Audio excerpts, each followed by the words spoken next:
દ્વિઘાત બહુપદી p of x p 5x² - 26x + 2m - 9 ના શૂન્યો પરસ્પર વ્યસ્ત હોય. સાહેબ આવા ક્વેશ્ચન પૂછાય છે અને છોકરો મૂંઝાઈ જાય છે કે સાહેબ આ રકમ જ પહેલા તો અમને સમજાતી નથી, તો હું આમાં કરું? જો એક તમને શરત છે એ તારવી દઉં, પછી આજીવન રિઝલ્ટ યાદ રાખજો.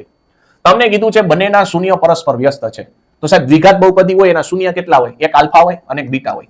હવે પરસ્પર વ્યસ્ત કીધું છે, વ્યસ્ત એટલે ઊંધું ને, બરાબર? તો એક આલ્ફા છે એનું વ્યસ્ત થાય 1 બીટા. બેન હરખાવી દો તો આલ્ફા ઇન્ટુ બીટા બરાબર કેટલા થઈ ગયા? 1. અને આલ્ફા ઇન્ટુ બીટા એટલે મને ખબર છે કોણ થાય? c/a. સૂત્ર આપણને યાદ ને, તો c = a થઈ ગયું.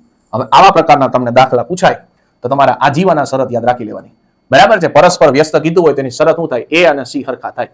તો આમાં a એટલે કોણ છે સાહેબ? જો પેલા જોજો, a બરાબર 5 છે, b બરાબર -26 છે અને c બરાબર આખો લબાચો છે, દેખાય છે? તો 2m - 9. તો a બરાબર c થાય અથવા તો c બરાબર a થાય. a એટલે 5 છે, c એટલે કોણ છે? 2m - 9. 9 ઓલી બાજુ જાય એટલે 9 ને 5 14 બરાબર 2m. 2 7 ને 14 થાય. એમની કિંમત મળી ગઈ 7.